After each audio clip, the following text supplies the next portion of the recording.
yourself this question: what do I want in life? Successful people live with intention. They intentionally structure and design their life in a way that will produce the type of life that they want to experience. There's a lot of you out there listening right now that say you want to be successful, but your life is not set up and structured in a way that's going to produce that. Now, what I'm going to do with this message is I'm going to lay out the 5 steps for making this year your breakthrough year. It's time to stop just going through the motions and start really living. The biggest tragedy is to live a whole life and never have lived. Now it's time for you to start living life instead of having life live you. Now, I understand some of you out there have been beat up, sucker punched, and knocked down on the mat of life. I get it. I know some of you are bruised, wounded, and shattered on the inside. I get it. Some of you have been contemplating giving up, and I know some of you listening right now have thought of suicide. But I'm here to tell you, you hearing this message is not by mistake. God loves you. If you read the biographies of the greats, all of them, every single one of them were products of the struggle. They went through real life just like you are going through right now, and they turned it around. See, that's what it's all about. I know you've been wounded. I know you hurt, and I know you're feeling pain. I get it. Up until now, your spiritual enemy has used your past, the pains and hurts and the things that you've gone through, to enslave you, to keep you in bondage. Now, in order for you to break through this year, you're going to have to reframe what happened to you in the past.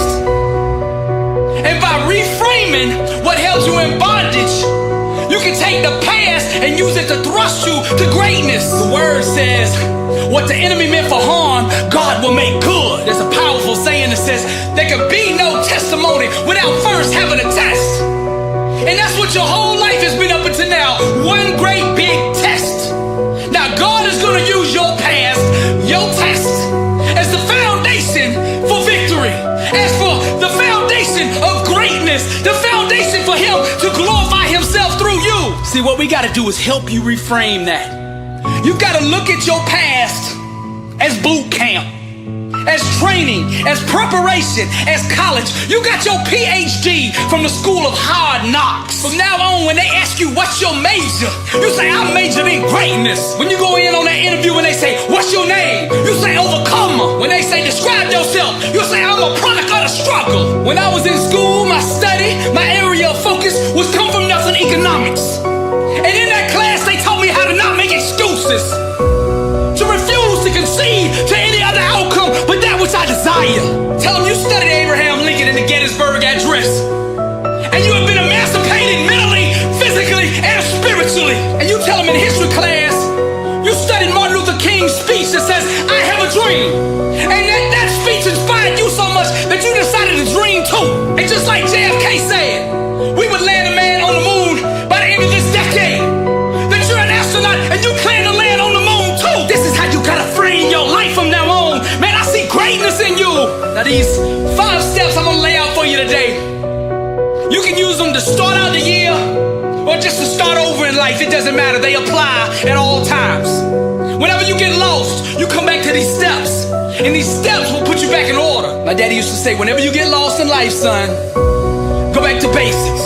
Now, the basics is the word. The basics is the truth. So we always start with that. Now, what I want to do is start this year off with Jeremiah 29:11. It says, for I know the plans I have for you, declares the Lord, plans to prosper you and not harm you, plans to give you a hope and a future. And by starting with the word, we are laying a solid foundation of truth to build this year upon, because truth is the couture for greatness. Now, the first step to making this year your year is laying the foundation for victory.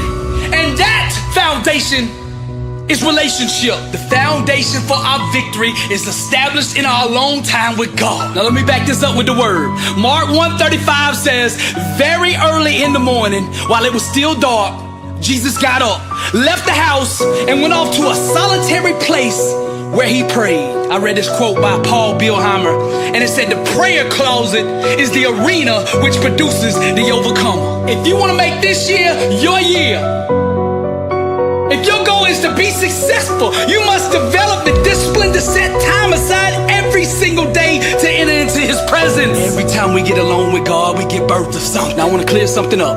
I am not in any way, shape, or form talking about religion. I am talking about relationship. Religion cannot save you. Religion will not heal you. Religion will not liberate you. It never has and it never will. The only thing that will is a relationship. Worthy is the Lamb, and that's it. Your one-on-one relationship with God. Hear me now. Never buy your religion retail. Always buy it wholesale. Get it from the source. Go to God. Just because religious rituals have been accepted as truth does not make them true. The real power of God resides in a one-on-one relationship with Him. That's it. I heard this powerful story about these monks who lived up in a monastery up on the mountain. And these monks would start praying before the sun rose and pray all day in silence until nightfall. Then one day this cat got on the grounds at the monastery. And like clockwork, as soon as the monks would begin to start their prayer time, the cat would begin to meow and cause a ruckus all day long. Finally, the chief monk said, we got to do something about this. So they would take the cat every single morning before they started their prayer time, and they would tie it to a tree so that it wouldn't make noise and wouldn't disturb their prayer time. And it worked. Before they started, they would tie him up. He wouldn't make a sound the whole day, and at nightfall, they would untie him, and life went on. Until one day, the chief monk passed away. Now his understudy took over, and they continued this cat tradition for years and years and years. Then one day, the cat died, and this threw the whole monastery in a loop. They didn't know what to do.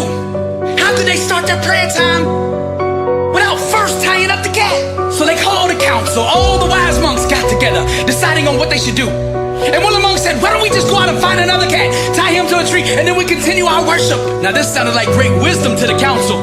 So they all agreed upon it. They went out and bought a new cat, tied him to the tree, and began their prayer life again. See, that's rituals. Now He has anointed you with specific talents for a reason. Your calling is always going to be tied to these abilities that God gave you. We struggle the most in life when we get outside our lane. We set ourselves up for failure when we try to do something that God did not design us to do. That's that 9-to-5 life, right? Doing that job that we can't stand. Now what does job stand for?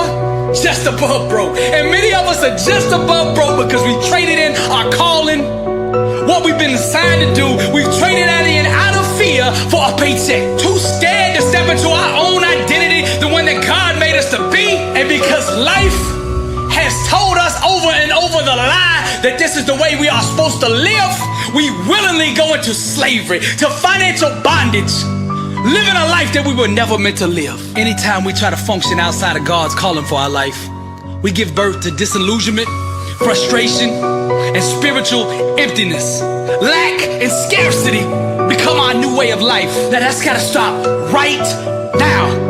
I think one of the biggest problems in the world is that 90% of the world is out of position. They are not doing what God has called them to do. And that is why we got all this chaos, disorder, and strife going on this year. I want you to stay in your lane. Be the real you. Now some of you out there listening to me, you know exactly what you've been called to do, and you just hadn't been doing it. But some of you out there, you don't have a clue. You don't know what your calling is. So here's the thing, I want you to ask this question every single day when you get up. What did God design me to do? This will set that discovery in motion. See, you can go anywhere in life you want to go if you just ask yourself the right questions. What are you most passionate about? Success is built on fire. Fire is passion. Passion is intensity. That's what you got to build your life around. I need to get real. Some of you out there right now, you know your passion.